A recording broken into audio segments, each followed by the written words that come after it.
Kindness. We see it all around us. We see it when someone pays for someone else's coffee or holds the door open for another person. We see it in the smallest of gestures, like a smile or a kind word.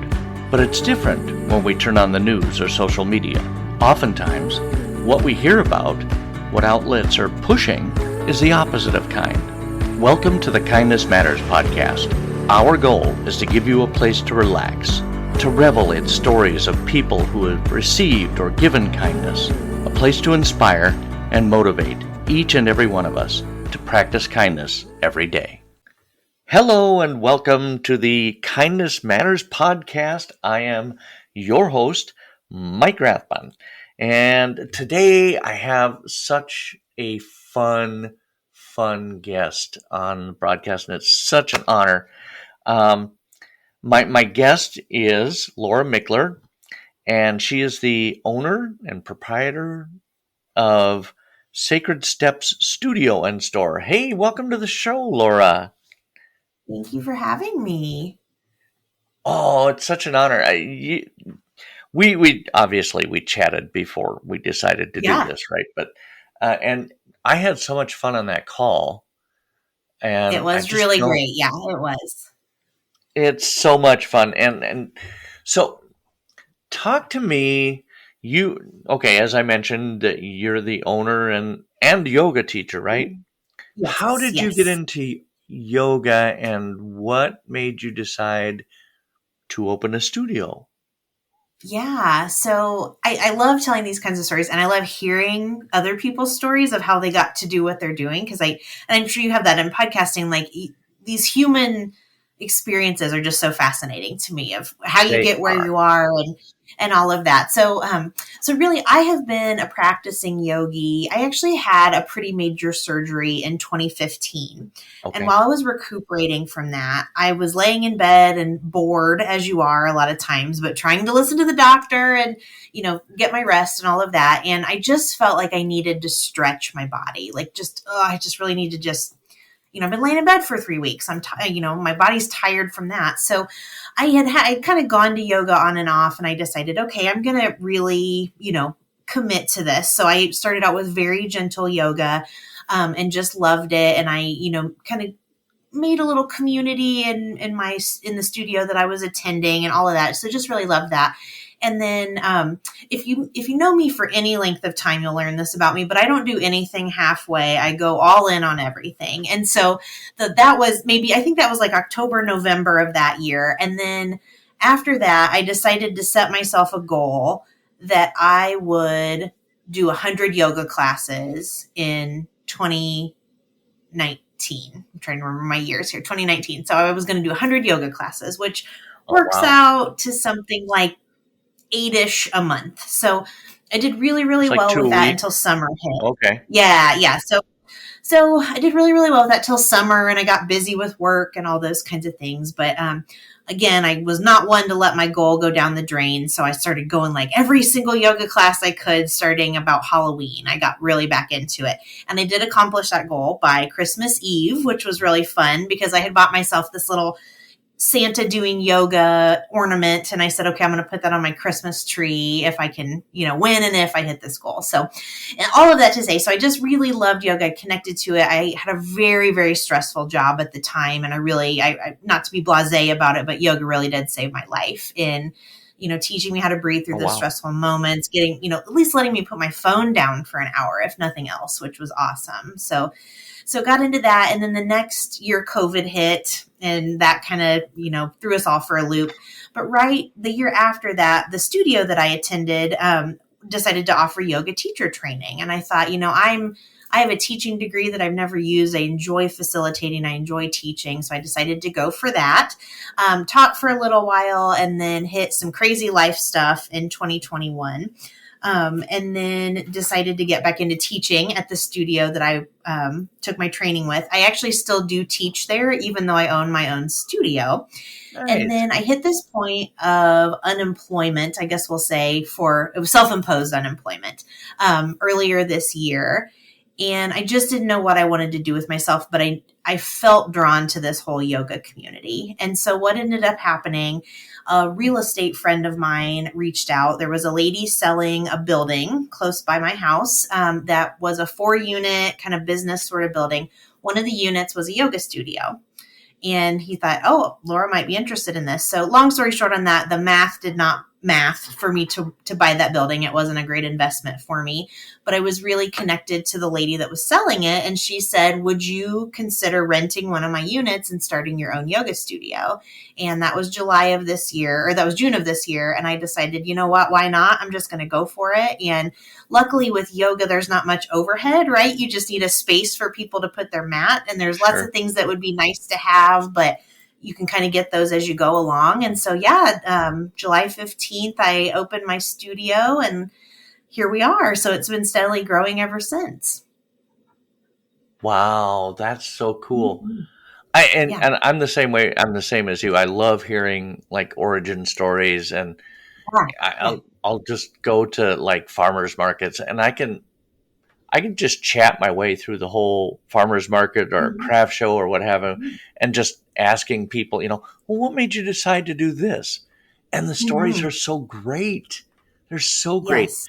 I have never done yoga, and I know that it would probably be a good thing for me. As a gentleman of a certain age. Yes. I mean, let's be honest. At this point, I creak when I get up out of a chair. So that's okay. The dad groan when you stand up out of the chair. I always give my dad a hard time about that. Yeah. I wonder how that's going to come out on the. Okay, I hope that'll be okay. But I'm thinking I need to go try some yoga, but I'm holding out for a puppy yoga class near me. Yeah. Have you ever done any yoga? Of those? I have done goat yoga. It was not my favorite. I have like a touching thing. I don't like to be touched. And so goats climbing around on me just wasn't totally my scene, but I have been offered to teach one, and I think that would be really fun. So no, I'm with you. And I think that is kind of the message I would give anybody with that is, and that's really what I work on in my studio, that it doesn't matter what size you are, what age you are, any of that.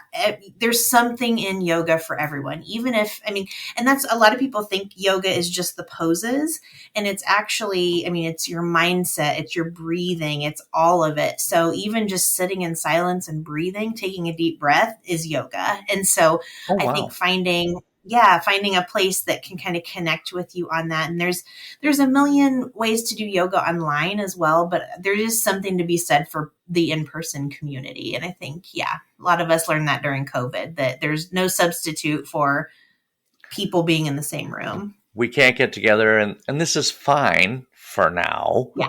Right? Yes. One of those cartoons. This is fine. I'm fine. It's all fine. Yeah, and everything's on fire. It's fine. I saw quick deviation because I have the mind of a golden retriever puppy, but I saw somebody dressed up their dog as that meme. Put him in a wagon. And they put little cardboard flames all around him. This is fine. Oh my gosh! Yeah. Speaking, but I can totally see. I think so many things are much better in person as a community. And I know when I took off towards the end of 2021 from my other podcast, and I looked for some therapy, and I was like, wait, we don't go into an office and sit down on the couch anymore? We do it from here? From like my couch?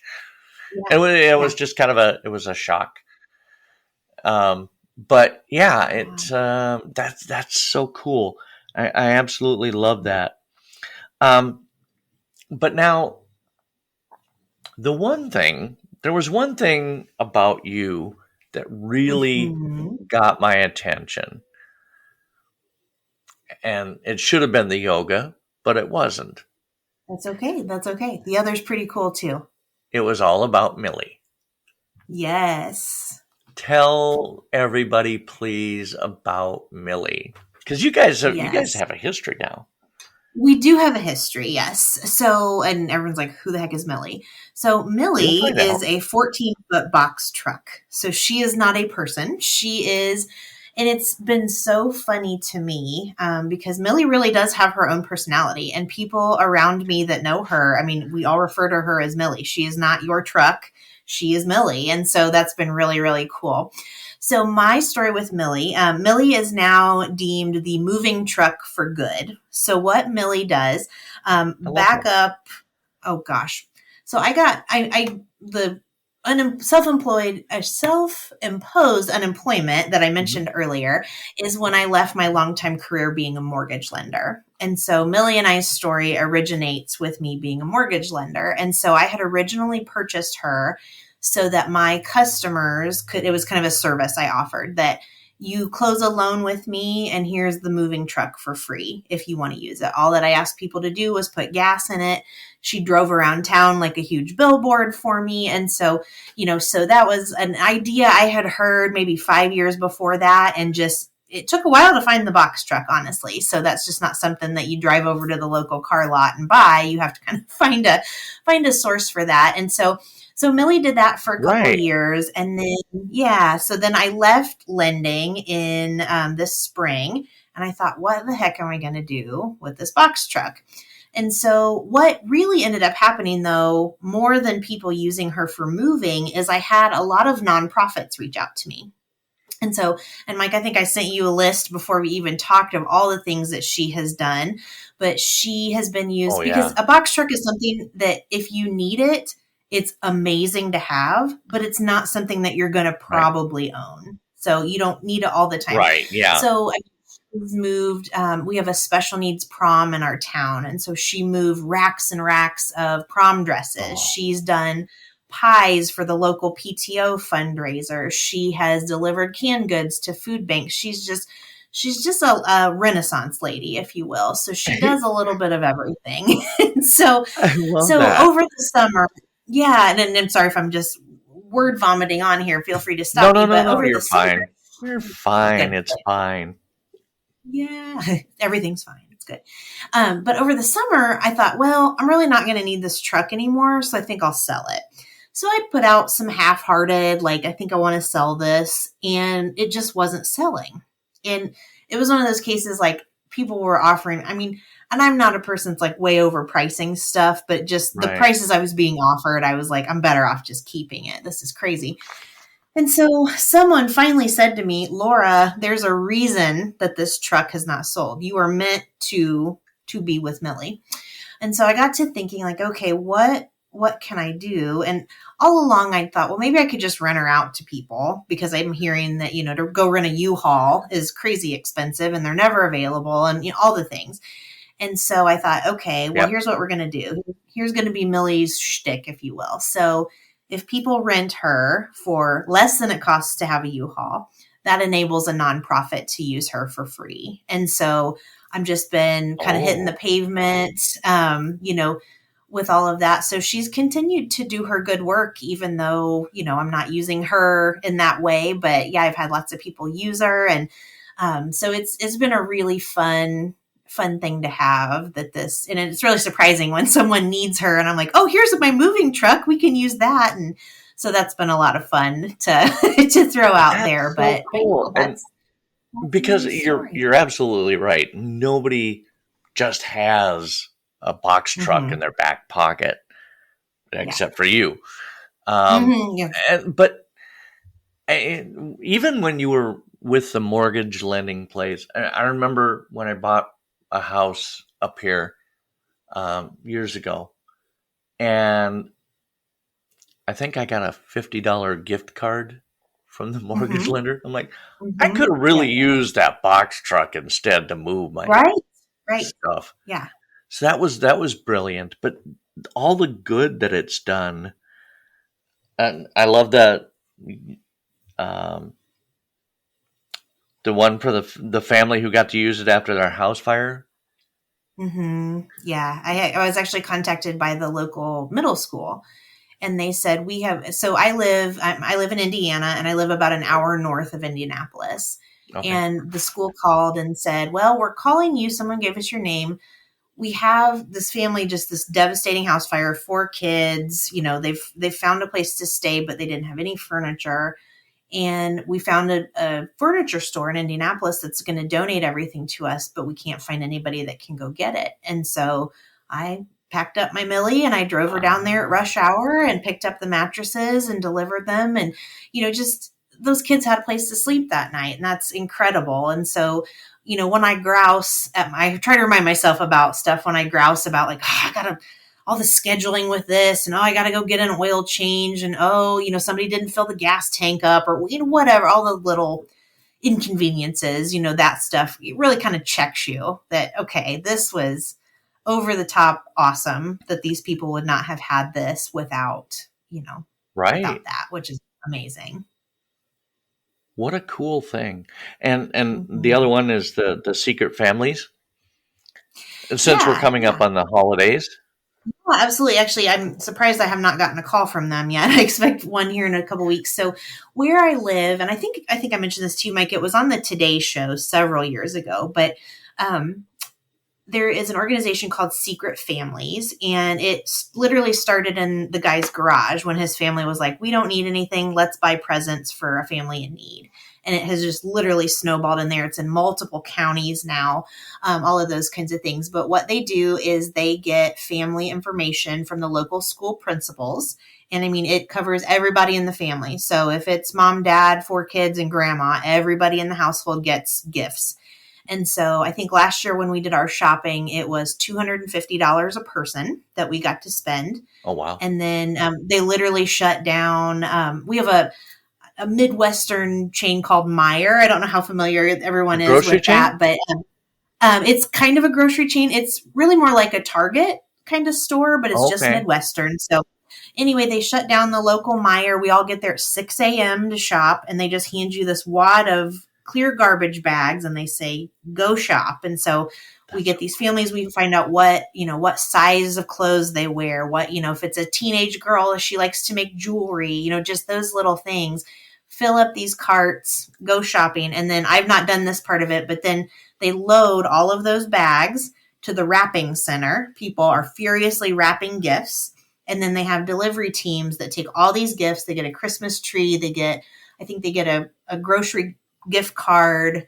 They get, some other little things so Christmas is literally delivered to these families that, would not necessarily have them. So Millie has been she's not been part of the delivery, but she's been part of the transport from the store to the wrapping, which is awesome. That's so cool. Yeah. If you could get her to like those little reindeer antlers and the red nose and put that on Millie, and then she could deliver for the holidays this year. Yeah. That would be awesome. That's so cool. Yeah. And she does so much good for your community. And of course, Millie wouldn't be Millie without Laura. I thank you. I appreciate that. And yeah, it's, and like I said, it just really, it felt wrong when I was trying to sell her. And so to me, it was like, okay, me and this, rickety old box truck were meant to be best friends and do our work together. And so yeah, that's one of the things that I'm, just trying to get the word out about it too. Cause there for a while when I left my mortgage lending career, I kind of wanted to hibernate a little bit. And so I'm getting out of that, and that Millie rides again. So even if my old coworkers are going to grouse about it, she's out there, she's doing her thing, and it, you can't get mad at something that's doing good. So, yeah. Right. No, you really can't. I mean, so your coworkers kind of wish they still had you some Millie, or? I think so, because I did have, my customers always got first dibs, but if, somebody else in the office needed it, then yeah. And it's not been without its ups and downs. I used to park it at the office, and the catalytic converter got stolen. And so now it lives at my house. And, some of those things that are just life things that are frustrating, and that's okay. So, yeah. Oh yeah, absolutely. That's so cool. And now you subsidize Millie by renting out advertising space on her? I do, actually. Yeah, that's been a brand new thing that I've been doing, because I thought, okay, what's just a way I can bring in some income? And I thought, well, she used to be a big, huge billboard for me. What if I can figure out a way that she can be, a little bit of advertising for someone else? So yeah, actually I got the first 3 printed. I printed one for my yoga studio actually, but I have these big 24 by 12 magnets that just go on Millie and advertise the businesses. So the first group of folks, I let them have the back, right? Because if you're driving down the road, that's where you want everything front and center. Yeah. So kind of first come, first serve on that. But yeah, I've been selling, my insurance agent has one on there, our local pet store. I'm good friends with that. They've used the truck themselves several times. So it's kind of fun that now they can drive it with their information on there. And so, yeah, so she's kind of expanding, and it's basically just, insurance is not cheap when you're insuring something that other people are driving, because she's essentially a rental car plus a 14-foot box truck. So just to subsidize some of those types of things. It's, when I get her washed, I have to drive down to a special semi truck wash. So, some of those things that just are outside of normal car maintenance. I never even thought about that. Yeah, about how you're going to wash that. She's not going to go through the gas station Carlo wash. She'd be like a can opener, just peeling the top right off. So, and then she's good to nobody. And then, yeah, exactly. That's so fun. Laura, I appreciate you taking the time to come on with me. I absolutely love the story of Millie, and I hope this inspires somebody to go, hey, I could do something like that in wherever. And if it's okay, I'd like to insert here. I mean, like I said, I think I mentioned this, it took me about 4 years to figure out how to make this happen. But it just kept... it was just there in my mind and my heart. And I'm I got to figure out how. There's got to be a way to do this. And if you have an idea like that, just stay tenacious with it. And I feel like it's gonna, it'll happen somehow. Absolutely. Well, most people are not as tenacious as you are, but I think you could be a good motivator and a good inspiration for so many people. I know you inspired me. Oh, thank you. Yeah. So that is also, that's so much fun. I really appreciate that. And I appreciate the stories, and thanks for being on. I really do appreciate it. Yeah, I appreciate you having me. It was really fun to connect. I agree with you. We giggled and told stories and just had a great time connecting, which is awesome. And I don't know that we ever would have crossed paths otherwise, which is wonderful. Nope. If I hadn't asked for stories or people to come on, we might have just been oblivious to each other. Absolutely. And that would be a damn shame. Let me tell you that. It really would. So, yeah. So, thanks so much for coming on. We'll stay in touch, and you have a good rest of your week. All right. Thanks, Mike. It was so much fun to have Laura Mickler on the show today. I saw her. I put out a request for guests, and I saw this thing about Millie, the 14-foot box truck, and I knew I just had to have her on. And how kind is that to offer this truck that you just happen to have for nonprofits and for people who need to move things, and it was kind of a go-to, and I am absolutely thrilled to have made a new friend in Laura Mickler, and I look forward to future shows maybe with her. I'd love to hear about the holidays and how that turns out. And that will do it for this episode of the Kindness Matters podcast. And we will be back next week with another show. But in the meantime, be that person who roots for others, who tells a stranger they look amazing, and encourages others to believe in themselves and their dreams. You've been listening to the Kindness Matters podcast. I'm your host, Mike Rathbun. Have a fantastic week.